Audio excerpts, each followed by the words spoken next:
بسم اللہ الرحمن الرحیم۔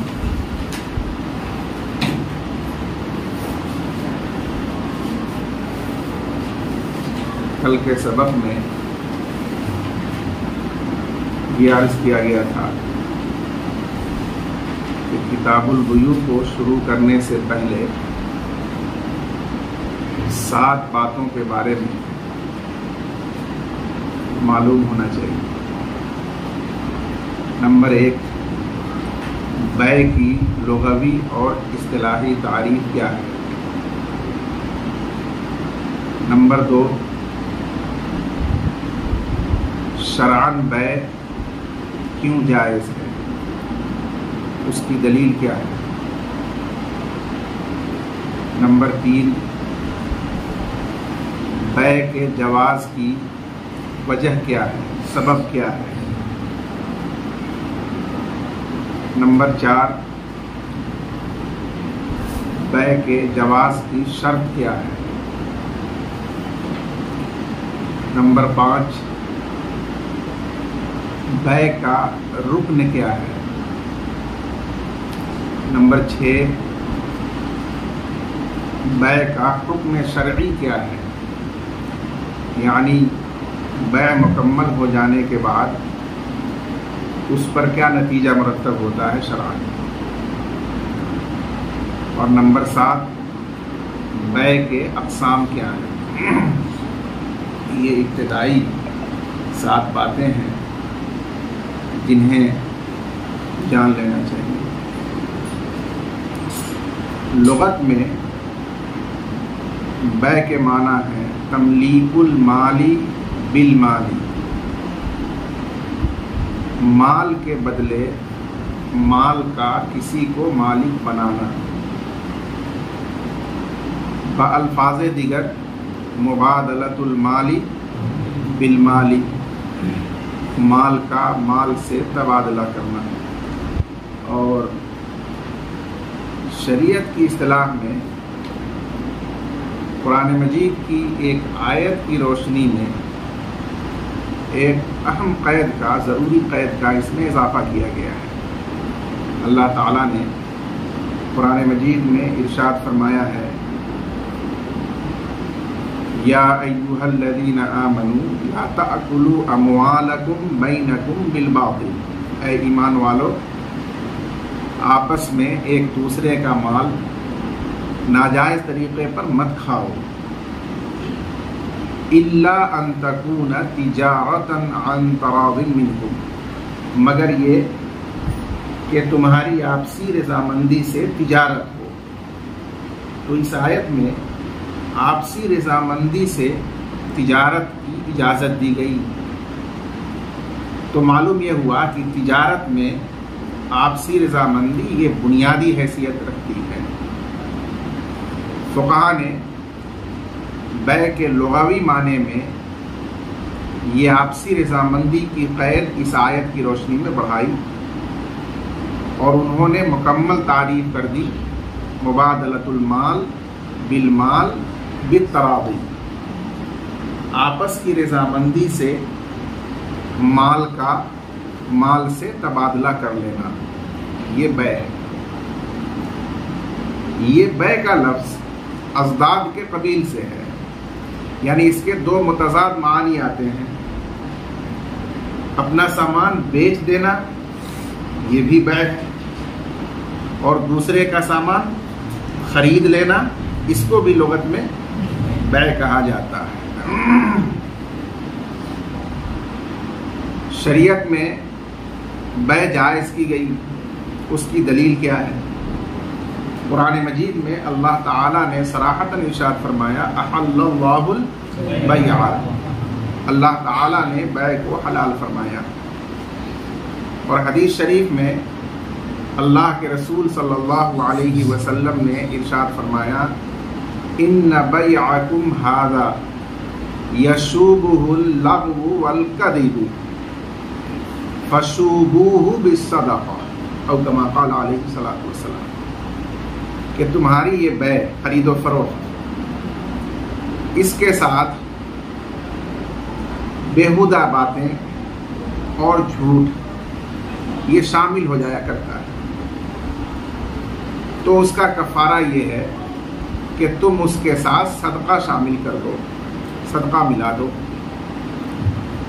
اس حدیث میں لغو اور کذب سے مراد غیر اختیاری لغو اور کذب ہے، جو بیع و شراء کے بھاؤ تاؤ کے وقت عام طور پر بیچنے والے کی طرف سے یا خریدنے والے کی طرف سے اتفاقاً پیش آ جاتا ہے، تو وہ بھی ظاہر ہے کہ ایک منکر چیز ہے۔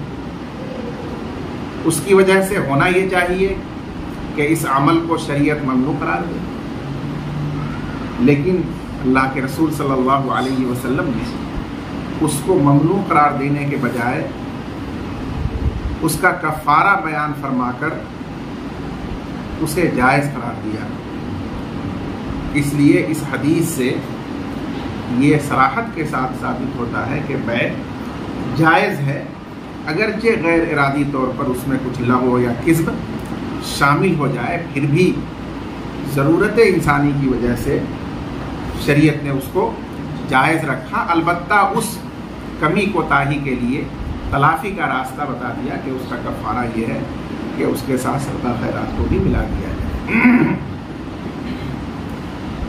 اور امت کا اجماع رسول اللہ صلی اللہ علیہ وسلم کے زمانے سے اب تک چلا رہا ہے، اور ہر کس و ناکس بیع و شراء کا عمل انجام دیتا ہے، تو یہ تعامل اور توارث جو اجماع کی اعلیٰ قسم ہوتی ہے اس سے بھی بیع کا جواز ثابت ہے۔ اور اگر ہم عقلی طور پر بھی غور کریں تو بیع کا جواز ثابت ہوتا ہے، اس لیے کہ ہر انسان اپنی تمام ضرورتوں کی ایجاد کرنے پر قادر نہیں ہے، بس لا محالہ وہ محتاج ہے اپنی محنت یا اپنی کوشش سے کوئی چیز بنائے، تیار کرے، تو اس کے عوض میں دوسرے سے اپنی ضرورت کی چیزیں حاصل کرے۔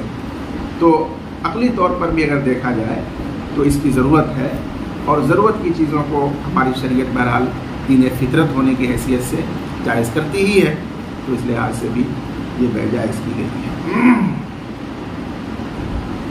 تیسری چیز تھی کہ بیع کے جواز کا سبب کیا ہے، چونکہ احکام شرعیہ اسباب کے تابع ہوتے ہیں، تمام شریعت کے احکام اسباب کے ماتحت مشروع کیے گئے ہیں۔ نماز کا سبب وقت کو قرار دیا گیا، زکوٰۃ کا سبب نصاب نامی کو بنایا گیا، حج کا سبب بیت اللہ ہے۔ اسی طرح سے تمام معاملات کا ایک ہی سبب ہے، تعلق البقاء المقدوری بطاعتی، اصول کی کتابوں میں یہ جملہ لکھا گیا ہے کہ اللہ تعالیٰ نے ایک معین مدت تک اس عالم کو باقی رکھنے کا جو فیصلہ فرمایا ہے وہ متعلق ہے، وہ موقوف ہے ان معاملات کو آپس میں انجام دینے پر۔ یہ ہے سبب جس کی وجہ سے شارع نے معاملات کو مشروع کیا ہے، جن میں سے ایک معاملہ بیع کی ہے۔ اب اس کے جواز کی شرط کیا ہے؟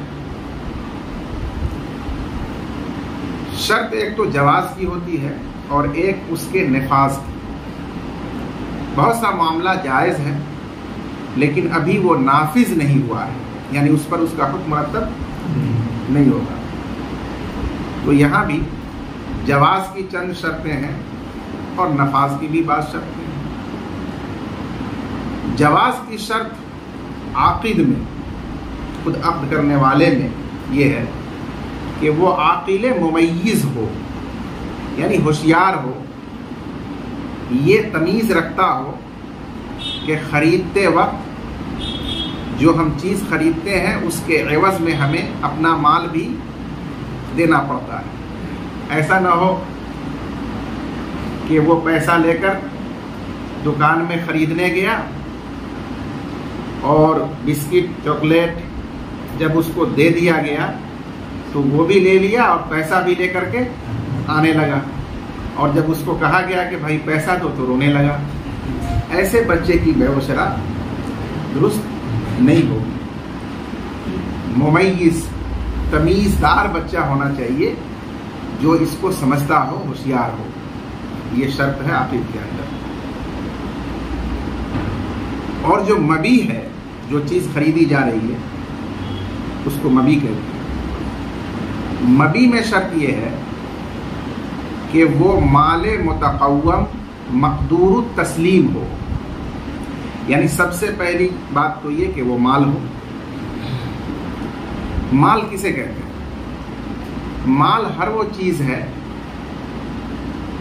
جس کی طرف انسان فطرتاً مائل ہو اور اسے ضرورت کے وقت کے لیے جمع کیا جا سکتا ہو، ذخیرہ کیا جا سکتا ہو، یہ مال ہے۔ اور متقوم مال کیا ہے؟ جس مال سے شرعاً فائدہ اٹھانا فی الحال یا آئندہ جائز کیا گیا ہو، اس کو کہا جاتا ہے مال متقوم، کہ شریعت میں اس کی قیمت ہے کیونکہ اس سے فائدہ اٹھانا شرعاً جائز ہے۔ اور جس مال سے فائدہ اٹھانا کسی بھی طرح شرعاً جائز نہیں رکھا گیا وہ مال غیر متقوم ہے، اگرچہ بعض لوگوں کی طبیعت اس کی طرف مائل ہوتی ہو تو مال تو ہو جائے گا وہ، لیکن وہ غیر متقوم کہلائے گا، جیسے خمر اور خنزیر مال ہے لیکن غیر متقوم ہے۔ اور مقدور التسلیم کا مطلب کیا ہے؟ مقدور التسلیم کا مطلب یہ ہوتا ہے کہ اس مال کو فی الحال یا عند الطلب آئندہ مشتری کے سپرد کرنا بائع کے بس میں ہو، بائع کی قدرت میں ہو، کہ جب مشتری اس کو خرید کر لینا چاہے تو یہ بائع اس کو حوالے کر سکے، ایسا مال ہونا چاہیے۔ لہذا کوئی اگر ایسا مال ہے کہ جس کو بیچنے والا حوالے نہیں کر سکتا، جیسے پرندے میں ہوا کو بیچ دیا، عام تالاب نہر میں مچھلی کو بیچ دیا، تو ظاہر ہے کہ اس چیز کو وہ حوالے کرنے پر قادر نہیں ہے، تو ایسی چیزوں کو نہیں بیچ سکتے کہ جن کو ہم حوالے نہیں کر سکتے، تسلیم یعنی سپرد نہیں کر سکتے ہے۔ تو محل بیع یعنی مبی کے اندر یہ شرط ہے کہ وہ مال متقوم مقدور تسلیم ہونا چاہیے۔ اور ایجاب و قبول میں شرط یہ ہے کہ وہ ماضی کے صیغے سے ہونا چاہیے یا ایسے صیغے سے ہونا چاہیے جو ماضی ہی کے قائم مقام ہو، یعنی جو صیغہ فی الحال انشاء عقد پر، اس بات عقد پر دلالت کرتا ہو، ایسے صیغے سے ایجاب و قبول ہونا شرط ہے۔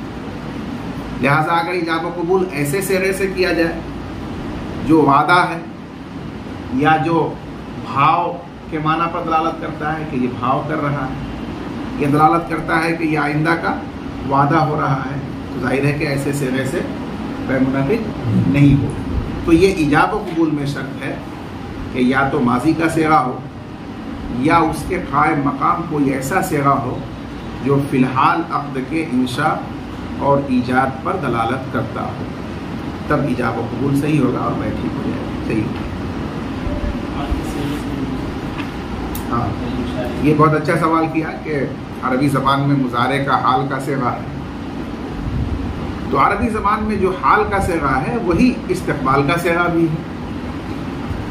تو اب وہاں پر حال کا صیغہ جب ہم بولیں گے تو احتمال ہوگا اس میں استقبال کا، اور استقبال کے معنی میں جب لیں گے تو وعدہ ہو جائے گا، فی الحال انشاء نہیں ہوگا۔ اس لیے وہاں فقہا نے یہ فتویٰ دیا ہے کہ اگر عربی زبان کا صیغہ مضارع استعمال کیا جائے اور قرینے سے مجرد اور خالی ہو تو وہ وعدہ ہی سمجھا جائے گا، اس سے انشاء عقد نہیں ہوگا۔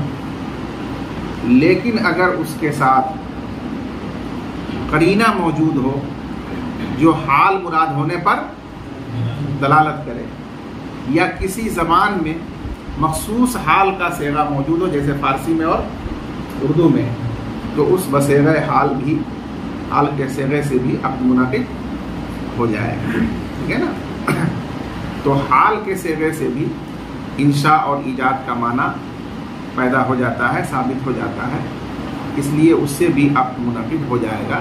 جیسے اردو زبان میں ہے کہ میں بیچ رہا ہوں، بی فروخم فارسی میں ہے، اور وہ دوسرا کہتا ہے کہ میں قبول کرتا ہوں، تو میں نے قبول کیا یا میں قبول کرتا ہوں، ان دونوں صیغوں سے عقد منعقد ہوگا۔ عربی کا مضارع کا جو صیغہ ہے اس میں چونکہ دونوں احتمال ہے، تو اس لیے وہاں قرینہ کی شرط لگائی جائے گی۔ قرینہ سے اگر متعین ہو جا رہا ہے کہ حال ہی مراد لیا گیا تب تو ٹھیک ہے، منعقد ہو جائے گا، لیکن اگر قرینہ نہیں ہے تو پھر اس احتمال کی وجہ سے اس کو وعدہ پر ہی محمول کیا جی۔ ایجاب و قبول کے لیے اگر ایجاب و قبول لفظوں میں ہو تو ایجاب و قبول کے صیغے کا تلفظ ضروری ہے، اور ساتھ ساتھ فریقین کا اسے سننا بھی ضروری ہے۔ اور اگر ایجاب و قبول لفظوں میں نہ ہو بلکہ عملی طور پر ہو تو پھر اس میں صیغہ بولنا یا سننا ضروری نہیں ہے۔ آگے اسی کتاب کے اندر یہ مسئلہ آ رہا ہے کہ ایک قسم ہے بیع کی، بیع بالطاعتی، آدمی کو پہلے سے ثمن معلوم ہے، وہ گیا اور اس کے سامنے وہ پیسہ نکال کے رکھ دیا اور سامان اس کا لگا ہوا ہے اسٹال پہ، جو اس کو لینا ہے وہ سامان اس نے اٹھا لیا، اور دکاندار دیکھ رہا ہے کہ اس نے پیسہ اٹھا کے رکھ لیا کاؤنٹر میں، تو اس سے بھی بیع ہو جائے گی، ٹھیک ہے نا۔ حالانکہ یہاں پر کوئی ایجاب و قبول کا صیغہ استعمال نہیں کیا گیا، اس کو ایجاب بالفعل کہا جاتا ہے، قبول بالفعل کہا جاتا ہے۔ تو جہاں ایجاب بالقول ہو، قبول بالقول ہو، تو وہاں صیغہ ماضی کا شرط ہے یا جو انشاء پر دلالت کرے، اور اس کا بولنا اور سننا دونوں ضروری ہوگا۔ اور جہاں ایجاب یا قبول بالفعل ہوتا ہے تو وہاں پر ظاہر ہے کہ صیغہ کی ضرورت نہیں ہے۔ تو بنیاد اصل میں تراضی طرفین ہے، وہ متحقق ہو جانا چاہیے، چاہے وہ قول سے ہو یا فعل سے، ٹھیک ہے نا۔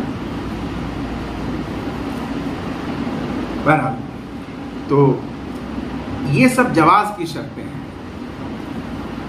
اور نفاذ کی کہ بیع نافذ ہو جائے گی، اس کا حکم فوری مرتب ہو جائے گا۔ نفاذ کی شرط یہ ہے کہ بیچنے والا جو بائع ہے وہ مبیع کا مالک ہو یا اسے بیچنے کی ولایت ہو۔ اس لیے کہ ہم نے بتایا تھا کہ بعض دفعہ آدمی دوسرے کے مال کو اعتماد کی بنیاد پر بغیر اس سے کہے، بغیر اس کے اجازت کے، صرف اعتماد کی بنیاد پر مناسب دام ملنے پر بیچ دیتا ہے، فضولی کی بیع کہتے ہیں اس کو، فضولی کی بیع ہو جاتی ہے۔ تو یہ فضولی کی بیع کیا ہوتی ہے؟ منعقد تو ہو گئی، تمام شرطیں جواز کی موجود ہیں، منعقد تو ہو گئی، لیکن ابھی نافذ نہیں ہے، یعنی اس کا حکم اس پر مرتب جب تک کہ وہ اصل مالک اس کی اجازت نہ دے، تو موقوف ہے اس کی اجازت پر، ہے نا۔ تو نافذ کوئی بھی بیع کب ہوگی؟ جب بیچنے والا خود اس کا مالک ہو، وہ بیچ رہا ہو، تو جواز کے ساتھ ساتھ نفاذ بھی ہو جائے گا، یا اس کو ولایت ہو اسے بیچنے کی۔ جیسے نابالغ آپ کا بچہ ہے تو باپ کو اس کے جان میں، اس کے مال میں، دونوں میں شرعی ولایت ہے، ولایت اجبار ہے، تو وہ اپنی مصلحت سے اس کا نکاح کر دے تو وہ لازم ہوگا۔ اسی طرح وہ اپنی مصلحت دیکھے، بچے کی مصلحت دیکھ کر کے اس کے مال کو بیچ دے تو بیع بھی کیا ہو جائے گی؟ نافذ اور لازم ہو جائے گی۔ تو حالانکہ وہ غیر کے مال کو بیچ رہا ہے، لیکن یہاں ولایت شرعی اسے حاصل ہے، تو مل گیا، ولایت ہوگی تب بیع نافذ ہوگی، یہ بیع کے نفاذ کی شرط ہے، ٹھیک ہے نا۔ تو یہ شرائط کا بیان۔ اس کے بعد یہ مسئلہ آتا ہے کہ اس کا رکن کیا ہے۔ تو اصل رکن وہ تو تراضی طرفین ہے، جیسا کہ آپ کو بتایا گیا، لیکن ظاہر ہے کہ یہ امر مخفی ہے، یعنی دل کی بات ہے یہ کہ میں راضی ہوں اور وہ بھی راضی ہے، اور احکام شرعیہ کا مدار باطنی امور پر، باطنی احوال پر نہیں رکھا جا سکتا. تو اب اس کا اظہار، رضامندی کا اظہار کیسے ہوگا؟ ایجاب اور قبول سے، یا اس کے قائم مقام کسی فعل سے کہ آپ نے رکھ دیا اور اس نے آپ کو پکڑا دیا اور اس پیسہ لے لیا، تو اس سے بھی اظہار ہو جائے گا کہ دونوں اس پر راضی ہیں. تو وہ قول یا وہ فعل جو عوضین سے متعلق ہو، عوضین کے بارے میں کوئی کہے کہ میں اس کو بیچا اور دوسرا کہے کہ میں نے اس کو خریدا، یا عوضین سے متعلق فعل کہ اس میں سے ایک عوض کو دے دیا اور دوسرا عوض اس سے لے لیا، تو ایسا قول یا فعل جو عوضین سے متعلق ہے اور فریقین کی رضامندی پر دلالت کر رہا ہے، وہ اصل رکن ہے اس کا، ٹھیک ہے نا. لیکن اس کا ذریعہ اور مشہور آلہ کیا ہے؟ ایجاب و قبول. عام طور پر یہ کیا جاتا ہے، اس لیے اسی پر رکن کا اطلاق کر دیا ہے فقہا نے اور کہا ہے کہ بیع کا رکن ایجاب اور قبول ہے، کیونکہ یہی ظاہر ہوتا ہے اکثر و بیشتر، ٹھیک ہے نا. ایجاب و قبول ہے، یا تعاطی، لین دین کا عمل جو خاموشی سے کیا گیا، کچھ نہیں بولا گیا، تو وہ تعاطی، ایک طرف سے لینا دوسری طرف سے دینا، یہ بھی قائم مقام ایجاب و قبول پہ ہوتا ہے. یہی اس کا رکن ہے جس سے وہ منعقد ہوتا ہے. اور بیع کا حکم کیا ہے، یعنی اس پر کیا نتیجہ مرتب ہوتا ہے شرعاً؟ تو اس کا حکم ہے ملکیت. بیچنے والے کو ثمن پر ملکیت حاصل ہو جائے گی اور خریدنے والے کو مبیع پر ملکیت حاصل ہو جائے گی. یہی نتیجہ ہے جو مرتب ہوتا ہے اس بیع پر. یہی اس کا حکم شرعی ہے کہ ہم نے جب بیچ دیا، خریدنے والے نے اس کو خرید دیا، تو اب میری ملکیت اس سے زائل ہو گئی اور مشتری کی ملکیت اس پر ثابت ہو گئی، اور ثمن لے لینے کے بعد اس کی ملکیت ثمن سے زائل ہو گئی اور اب بائع کی ملکیت ثمن پر ثابت ہو گئی. تو ملکیت کا ثبوت، ملکیت کا حصول، یہی حکم ہے جو بیع کے اوپر مرتب ہوتا ہے شرعاً. اخیر میں یہ جاننا ضروری ہے اور اہم ہے کہ بیع کے اقسام کیا ہے. اس میں تھوڑی تفصیل ہوگی، آپ کو دھیان دینا ہوگا. سب سے پہلے بات یہاں سے شروع کیجیے کہ بیع کی ابتداءً دو قسمیں، بیع صحیح اور بیع غیر صحیح. بیع صحیح، بیع غیر صحیح، بیع مباح اور بیع ممنوع، ٹھیک ہے نا. پہلے ہم بائیں طرف کو لے لیتے ہیں، بیع ممنوع کو، بیع غیر صحیح. بیع ممنوع کی پھر تین قسمیں ہیں. باطل، جو سرے ہی سے منعقد نہ ہو. فاسد، جو منعقد ہو گئی لیکن کسی مانع کی وجہ سے، جو حقیقت سے خارج میں کوئی مانع ہے، اس کی وجہ سے وہ فاسد ہو گئی. اور نمبر 3 مکروہ. مکروہ میں یہ ہوتا ہے کہ اتفاقاً کوئی اس میں قبح کی وجہ شامل ہو گئی ہے، اس لیے وہ مکروہ. تو باطل سرے ہی سے منعقد نہیں ہوتی، نہ اپنی ذات کے لحاظ سے، نہ اپنے وصف لازم کے لحاظ سے. اور فاسد اپنی ذات کے لحاظ سے منعقد ہو جاتی ہے لیکن وصف لازم کے لحاظ سے معتبر نہیں ہوتی ہے. اور مکروہ اپنی ذات اور وصف کے لحاظ سے صحیح ہے لیکن اتفاقاً کسی قبح کے اس کے ساتھ شامل ہو جانے کی وجہ سے شریعت نے اس کو کیا کیا ہے؟ منع کیا ہے، تو وہ مکروہ کہلاتی ہے. تو یہ ممنوع کی قسمیں ہوئی، باطل، فاسد، مکروہ. اب بیع صحیح میں آتے ہیں. بیع صحیح کی بھی دو قسمیں ہیں، لازم، غیر لازم. لازم وہ بیع صحیح ہے جس میں کسی قسم کا اختیار بائع اور مشتری کو حاصل نہ ہو، تو وہ منعقد ہونے کے ساتھ لازم ہو جائے گی. اب کوئی فریق دوسرے کی مرضی کے بغیر اس کو توڑ نہیں سکتا. اور غیر لازم وہ بیع ہے کہ جس میں فریقین کو یا فریقین میں سے کسی ایک کو اسے توڑ دینے کا اختیار حاصل ہے، تو وہ بیع غیر لازم سے، کیونکہ ابھی وہ لازم فریقین پر نہیں ہوئی، اس میں دونوں یا کوئی چاہے تو اس کو دوسرے کی مرضی کے بغیر بھی توڑ سکتا ہے، اس کو غیر لازم کہتے ہیں۔ پہلے ہم غیر لازم کو لیتے ہیں۔ بیع غیر لازم کی 4 قسمیں ہوں گی۔ بیع بے شرط الخیار، وہ بیع جس میں فریقین یا دونوں میں سے کوئی ایک خیار کی شرط لگا دے، غیر لازم۔ بیع بے خیاری رؤیہ، بغیر دیکھے ہوئے کسی چیز کو خرید لیا جائے، تو جب آدمی پہلی بار اسے دیکھے گا تو خریدنے والے کو اختیار ملے گا کہ اگر من کے مناسب ہو، پسند ہو تو لے، ورنہ چھوڑ دے۔ تو یہ بیع بے خیاری رؤیہ ہے۔ بیع بے خیاری العیب، دیکھ بھال کے خریدا تھا لیکن اس وقت عیب کا پتہ نہیں چل سکا، بعد میں وہ عیب ظاہر ہو گیا جو بائع کے پاس موجود تھا لیکن خریدتے وقت پتہ نہیں چلا، تو اس عیب کی وجہ سے بھی خریدنے والے کو اختیار ہے کہ اس کو واپس کر کے اپنا پیسہ واپس لے گا۔ تو یہ کیا ہے؟ بیع بے خیار العیب، یہ بھی غیر لازم۔ اور بیع بے خیار الاستحقاق، کسی آدمی نے دوسرے کا مال اپنا بتا کر کے بیچ دیا، خریدنے والے نے جب خرید لیا تب وہ تیسرا پارٹی سامنے آیا اور دعویٰ کر کے بینہ سے ثابت کر دیا کہ یہ تو میرا مال ہے،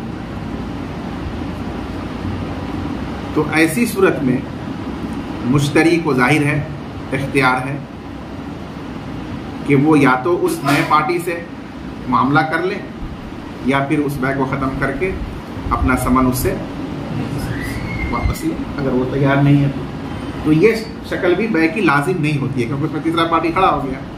اب وہ چاہے تب نہ وہ اس بیع پر راضی ہو جائے گا، اور اگر وہ منع کر دے کہ نہیں میرا مال مجھ کو چاہیے تو ہر حال میں بیع ختم کر کے اس کو مال دینا پڑے گا نا۔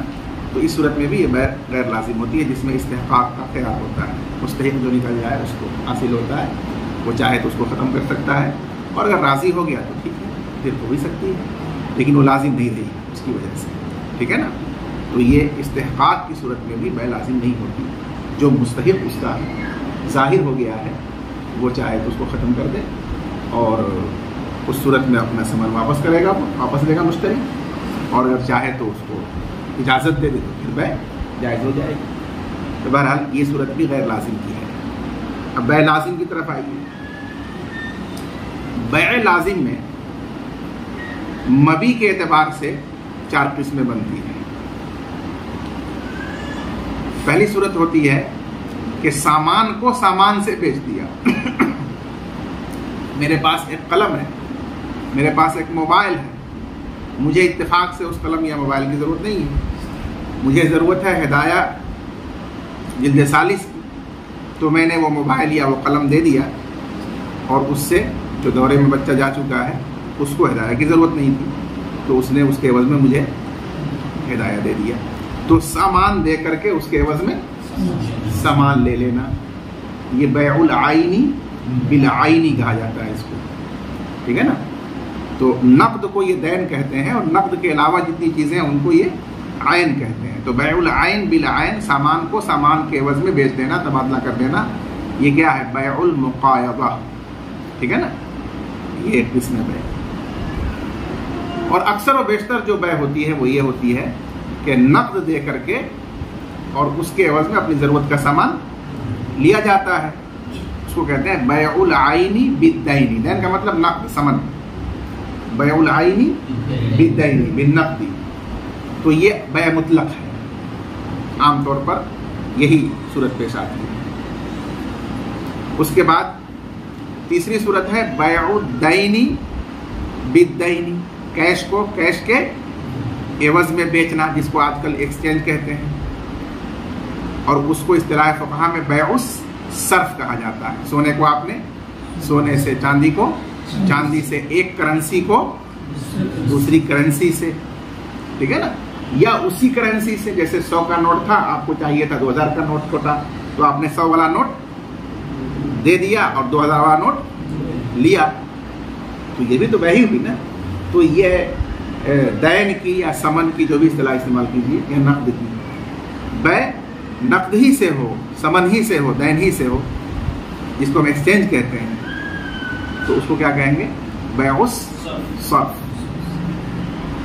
اور ایسا کرنے والے کو صراف کہا جاتا ہے، آپ جانتے ہیں. اور چوتھی صورت یہ ہے کہ بیع الدین بالعین، یعنی آپ کو ابھی تو نقد دے دیا جائے گا، ٹھیک ہے نا، لیکن اس کا جو مبی ہے وہ دین اور ادھار رہے گا. ایسی بھی بیع ہوتی ہے، آپ کو ذہن میں ہوگا بیع السلم، کہ سامان جو بیچا جا رہا ہے وہ ابھی تیار نہیں ہے، فراہم نہیں ہے بائے کے پاس، لیکن اس کو ابھی پیسہ چاہیے، تو بیع کر لی جاتی ہے اور راس المال جو سمن طے ہوتا ہے وہ کیش دے دیا جاتا ہے اس کو، ٹھیک ہے نا. اور مدت طے کر دی جاتی ہے ڈلیوری کی کہ فلاں مدت پر وہ مال دینا ہے اس کو، ٹھیک ہے. تو یہ بیع الدین بالعین، عین کے عوض میں دین یعنی معافی ذمہ جو اس کے ذمے میں رہتا ہے اس کو بیچ رہا ہے، وہ چیز اس کے پاس فی الحال موجود نہیں ہے. تو یہ بھی ایک قسم ہے، اس کو کہتے ہیں بیع السلم. تو بیع المقایضہ کی ظاہر تفصیلات نہیں ہے، ٹھیک ہے نا. زیادہ تر جو تفصیلات ہے وہ بیع مطلق کی، بیع صرف کی یا بیع سلم کی. اسی لیے فقہا یہ عنوانات قائم کرتے ہیں. بیع مقایضہ میں کوئی نئی تفصیل یا نیا حکم الگ سے نہیں ہے، اس لیے اس کی تفصیل باقاعدہ نہیں کی جاتی. تو یہ چار قسمیں مبی کے اعتبار سے، اور سمن کے اعتبار سے بھی چار قسمیں ہوتی ہیں. جیسا کہ اکثر ہوتا ہے کہ آدمی نئے سرے سے بھاؤ کر کے طے کر کے اور سمن مقرر پر وہ سامان خرید لیتا ہے. پہلا سمن کیا ہے اس کا اور کتنا میں لیا، اس سے کوئی بحث نہیں کی جاتی. تو سمن اول سے کتنے میں بیچنے والا نے اس کو حاصل کیا، کیسے حاصل کیا. سمن اول سے قطع نظر کسی چیز کو نئے سرے سے بھاؤ کر کے اور مقررہ سمن کے عوض میں خرید و فروخت کیا جائے تو یہ کیا ہے؟ بیع المساومہ. مساومہ کے معنی میں آپس میں بھاؤ کرنا، تو آپس میں بھاؤ تاؤ مول جل کر کے وہ بیع کی جاتی ہے، اس کا نام ہے بیع المساومہ. اور اگر بائع نے اپنا سمن اول بیان کیا اور پھر اس پر مزید نفع مقرر کیا اتنا، وہ بھی معلوم مقدار میں بیان کیا اور بیچا خریدا گیا، تو یہ کیا ہے؟ بیع المرابحہ. بیع المرابحہ. اور بائع نے سمن اول بیان کر کے یہ کہا کہ میں اسی سمن اول پر آپ کو بیچتا ہوں، اس نے مزید اس پر نفع نہیں لیا، تو یہ کیا ہے؟ بیع التولیہ. یہ کیا ہے؟ بیع التولیہ. اور آپ کا دوست ہے، رشتہ دار ہے، اس نے سمن اول آپ کو بتا دیا اور اس سے بھی کچھ اپنی طرف سے بطور تحفہ اور ہدیہ کے کم کر کے اس سے بھی آپ اپنا کٹا ہی کر کے اس نے آپ کو دیا، ایسا بھی ہو سکتا ہے. تو وہ ہے بیع الوضیعہ. وضیعہ کے معنی کم کرنا، ثابت کرنا. تو یہ سمن کے لحاظ سے سمن اول سے قطع نظر نئے سرے سے بھاؤ کر کے سمن طے کر کے بیچا گیا ہے تو بیع المساومہ. سمن اول بتا کر پھر اس پر نفع رکھ کر بیچا گیا ہے تو بیع المرابحہ. اور سمن اول بتا کر اتنے ہی میں دے دیا گیا ہے، بیچ دیا گیا ہے تو بیع التولیہ. اور اس سے بھی کم کیا گیا ہے تو بیع الوضیعہ کہلاتا ہے. یہ وضیعہ، وضع یضع عن صلے کے ساتھ ثابت کرنا، کم کرنا، اسی کا مصدر ہے وضیعہ پہلے کو. تو بہرحال یہ چار قسمیں سمن کے لحاظ سے، ٹھیک ہے نا. تو اقسام میں جب ہم آتے ہیں تو یہ ساری تفصیلات ہمارے سامنے رہنی چاہیے، کیونکہ آگے جو ہے ان اقسام کی تفصیلات مختلف ابواب کے تحت آتی ہی رہیں گی. تو جیسے جیسے ہم آگے بڑھیں گے اسی تفصیل کی روشنی میں ہم آپ کو بتاتے رہیں گے، یاد دلاتے رہیں گے کہ ہم نے کہا تھا کہ بھائی غیر صحیح کی باطل، فاسد اور مکروہ قسمیں ہیں. یہ دیکھو باطل کا بیان آ رہا ہے، فاسد کا بیان آیا، مکروہ کا بیان آیا.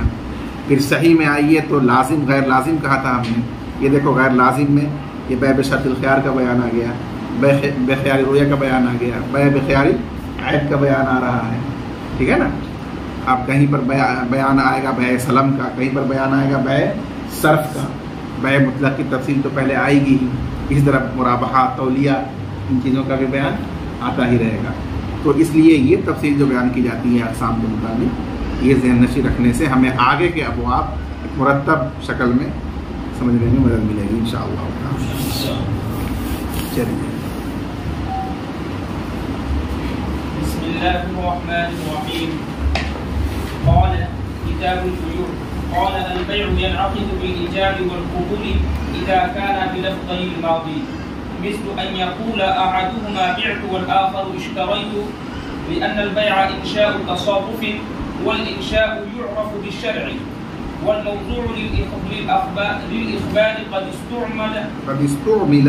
استعمل فيه فينعقد به، ولا ينعقد بلفظين أحدهما لفظ المستقبل بخلاف النكاح، وقد مر الفرق هناك. جی، کتاب البیوع،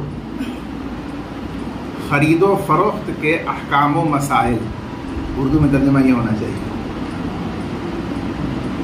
کتاب یہ فقہا کی اصطلاح ہے، محدثین کی بھی اصطلاح ہے. مختلف نوع احکام اور مسائل کے لیے کتاب کا عنوان لگایا جاتا ہے. تو اس لیے اردو زبان میں کتاب کا ترجمہ احکام و مسائل، اور بیوع بیع کی جمع ہے، خرید و فروخت. یہاں ایک طالبانہ سوال یہ ہو سکتا ہے کہ یہ بیوع بیع کی جمع ہے اور مصدر کی جمع تو نہیں آتی. مصدر تو ایک فعل ہے، اور فعل فی نفسی واحد جمع تثنیہ نہیں ہوتا. فاعل اس کا واحد تثنیہ جمع ہو سکتا ہے، فعل تو ایک ہی ہوتا ہے، اسی لیے مصدر کی جمع تو نہیں آتی ہے. تو اس کا جواب یہ دیا جاتا ہے کہ مصدر اگر اسم فاعل یا اسم مفعول کے معنی میں ہو جائے، جیسا کہ آپ جانتے ہیں، تو جس طرح اسم فاعل اور اسم مفعول کی جمع آتی ہے، پھر اس وقت مصدر کی جمع بھی آئے گی. یا دوسری صورت یہ ہوتی ہے کہ اس مصدر کی، اس فعل کی مختلف قسمیں ہو جائے، تو ظاہر ہے کہ تمام قسموں کی تعبیر کے لیے اس کی جمع لانی پڑے گی. تو دو ہی صورت میں مصدر کی جمع آئے گی، یا تو وہ مصدر بتاویل اسم فاعل یا اسم مفعول ہو جائے، تو پھر اسم فاعل اسم مفعول کی طرح اس کی جمع لائی جا سکتی ہے، یا پھر اس فعل اور اس مصدر کے متعدد اقسام ہوں. تو آپ منع اس لیے کر رہے تھے نا کہ اس کی کوئی قسم نہیں ہو تو ایک ہی ہے، لیکن جب کوئی فعل مختلف قسموں کا ہے، مصدر مختلف اقسام کو شامل ہے، تو پھر ان تمام اقسام کی یکجا تعبیر کے لیے تو جمع لائی جائے گی نا اس کی. یہاں بتائیے کون سی صورت ہوئی؟ دوسری صورت کہ متعدد اقسام ہونے کی وجہ سے یہ جمع اس کی لائی گئی. اس کے بعد متن ہے. صاحب ہدایہ نے اپنا متن تیار کیا ہے 3 کتابوں کو ملا کر.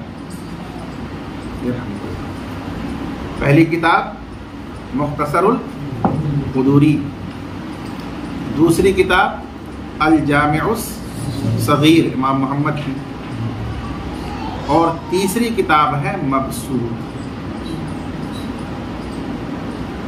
فرق یہ ہے کہ مبسوط سے بہت کم مسائل لیے گئے ہیں، اسی لیے عام طور پر یہ کہا جاتا ہے کہ صاحب ہدایہ کا متن 2 ہی کتاب سے تیار ہوا ہے، مختصر القدوری سے اور الجامع الصغیر سے. لیکن کہیں کہیں صاحب ہدایہ نے اصل یعنی مبسوط سے بھی متن میں لیا ہے مسائل کو، اگرچہ وہ بہت کم ہے. اس لیے اس کو بھی اگر سامنے رکھا جائے تو ان 3 کتابوں سے وہ متن تیار کیا ہے. اور اس متن کا نام کیا تھا؟ بدایت المبتدی. تو جو نشان زد حصہ ہوگا وہ اسی بدایت المبتدی کی عبارت ہوگی.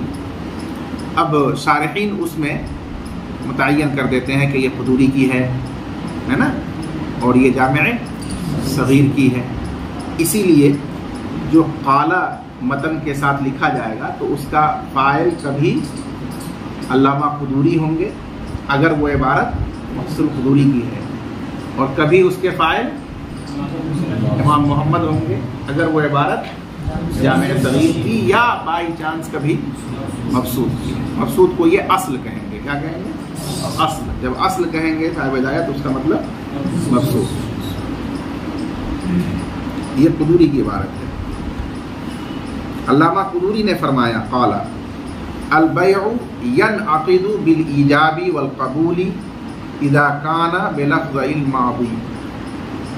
صاحب قدوری نے اس عبارت میں بیع کا رکن اور اس رکن کی شرط کو بیان کیا، جیسا کہ تفصیل آپ کے سامنے آ چکی ہے۔ بیع منعقد ہو جاتی ہے یعنی اس کا حکم شرعاً ثابت ہو جاتا ہے ایجاب اور قبول کے ساتھ۔ یہ با کس معنی میں ہے؟ مع کے معنی میں۔ بیع منعقد ہو جاتی ہے یعنی اس کا شرعاً حکم ثابت ہو جاتا ہے ایجاب اور قبول کے ساتھ۔ جیسے ایجاب و قبول ہوا، ساتھ ہی ساتھ بلا توقف بیع منعقد ہو جاتی ہے یعنی اس کا حکم شرعی ثابت ہو جاتا ہے۔ ٹھیک ہے نا؟ اس ایجاب و قبول کے لیے شرط کیا بتایا ہم نے کہ ماضی کے صیغے سے ہونا چاہیے، اذا کان بلفظ الماضی، لفظینی تھا، نون اضافت کی وجہ سے تثنیہ کا گر گیا، جبکہ دونوں ایجاب اور قبول ماضی کے الفاظ سے ہوں، ماضی کے صیغے سے ہو۔ ٹھیک ہے نا؟ یہاں پر ایک چیز بڑھانی چاہیے، یا ایسے صیغے سے ہو جو انشاء پر دلالت کرنے میں ماضی کے قائم مقام ہے۔ ٹھیک ہے نا؟ ماضی کے صیغے کی مثال دیتے ہیں، جیسے متعاقدین میں سے ایک شخص کہے بعتو، میں نے بیچا، اور دوسرا کہے اشتریتو، میں نے خریدا، تو اس سے بیع منعقد ہو جائے گی۔ بہت صاف ہے بات۔ اب اس کی دلیل کس کی؟ یہاں دو باتیں متن میں آئی ہیں، البیع ینعقد بالایجاب والقبول ایک مسئلہ ہوا، اور پھر ایجاب و قبول کی شرط اذا کان بلفظ الماضی۔ اب یہاں غور یہ کرنا ہے کہ دلیل پہلی بات کی ہے یا دوسری بات کی۔ ٹھیک ہے نا؟ تو عام طور پر دلیل جب دی جائے گی دو یا دو سے زائد بات ایک ساتھ بیان کرنے کے بعد، تو وہ اگر ایک ہی دلیل دے کر کے آگے بڑھ رہے ہیں تو وہ آخری بات کی دلیل سمجھی جائے گی، الا ماشاء اللہ۔ اور پہلی بات دلیل سے بے نیاز ہونے کی وجہ سے وہ دلیل اس کی بیان نہیں کی جائے گی۔ ٹھیک ہے نا؟ تو بیع ایجاب و قبول کے ساتھ منعقد ہو جاتی ہے، اس کی دلیل بیان کرنے کی ضرورت نہیں ہے، اس لیے کہ پہلے بھی بات آ چکی ہے، نکاح منعقد ہو جاتا ہے ایجاب و قبول کے ساتھ۔ تو یہ چیز اصولی طور پر طے ہے اور معروف ہے، جبکہ دونوں ماضی کے الفاظ اور صیغے سے ہوں۔ یہ جو دوسری بات تھی اس کی لحاظ سے دلیل بیان کی جائے۔ تو دلیل کو یہ جاننا کہ یہ کس بات کی دلیل ہے، یہ پہلی بنیاد ہوتی ہے، تبھی نا آپ اس دلیل سے اس بات کو ثابت کریں گے۔ اب یہ آپ نے متن پڑھ لیا اور دلیل بیان کرنا شروع کر دیا، یہ پتہ ہی نہیں آپ کو کہ یہ دلیل کس بات کی دی جا رہی ہے، تو واضح تو بات نہیں ہو پائے گی۔ اس لیے جب بھی دلیل دی جائے گی تو پہلے آپ کی ذمہ داری یہ ہوگی کہ آپ یہ متعین کر لیں کہ یہ کس بات کی دلیل ہے، پھر اس کی روشنی میں آپ اس کو سمجھیں۔ جیسے یہاں اذا کان بلفظ الماضی، کہ ماضی کا صیغہ ہونا ضروری ہے، شرط ہے، اس بات کی یہ دلیل ہے۔ ٹھیک ہے نا؟ دلیل کا حاصل کیا ہے؟ دلیل کا حاصل یہ ہے کہ بیع ایک عقد شرعی کا انشاء ہے، یعنی اس بات ہے۔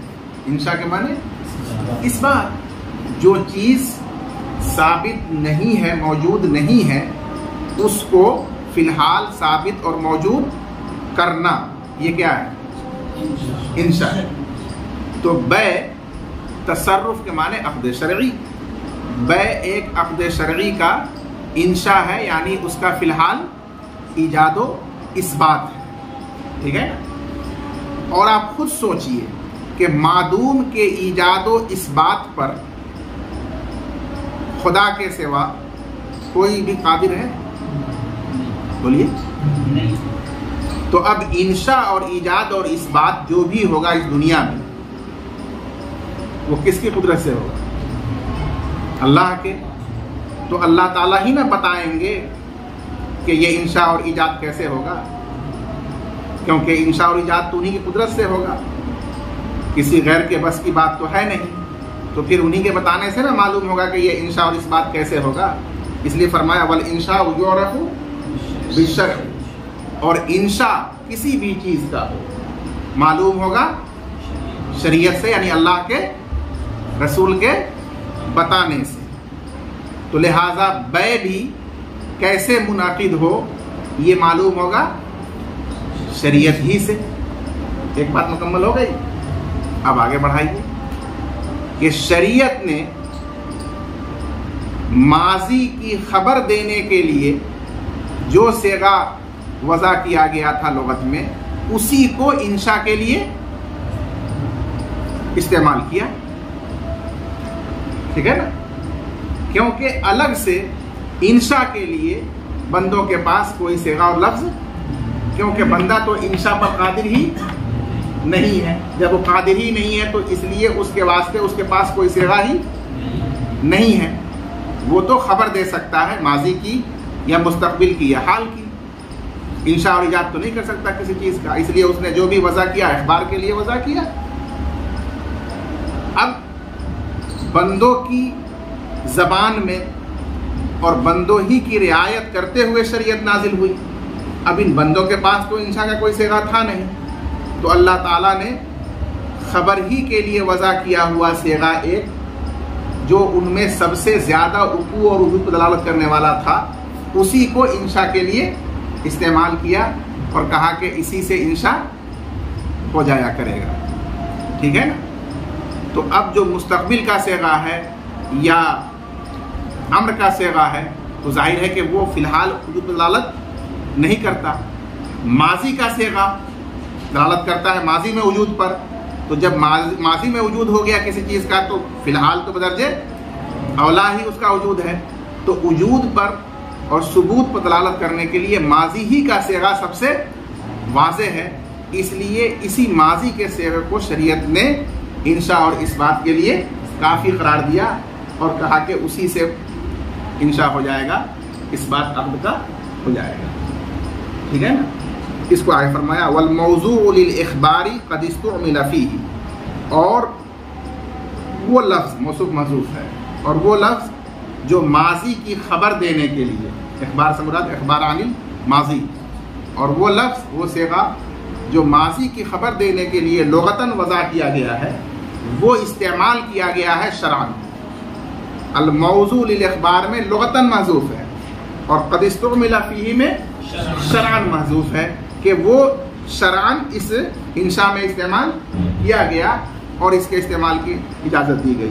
فینعقد بہ، لہذا اس ماضی کے صیغے سے اخبار الماضی کے لیے جو موضوع لفظ ہے صیغہ ہے اس صیغے سے انشاء اور بے کا عقد جو ہے منعقد ہو جائے گا. دلیل کو سمجھ میں آ گئی یا نہیں آئی؟ اسے دیکھیے. لأن البیع انشاء تصرف، اس لیے کہ بے ایک تصرف کا انشاء یعنی اس بات ہے، عقد کا اس بات ہے، اور انشاء معلوم ہوتا ہے شریعت سے. اور جو لفظ اخبار عن الماضی کے لیے لغتاً وضع کیا گیا وہ استعمال کیا گیا ہے شرعاً انشاء میں. بس بے جو کہ انشاء ہے وہ منعقد ہو جائے گی اسی سے. کس سے؟ موضوع اخبار سے. ٹھیک ہے نا؟ اور اخبار سے مراد اخبار عن الماضی. تو بات ہو گئی کہ ماضی کا لفظ ہو صیغہ ہو تو اس سے بے منعقد ہو جائے گا.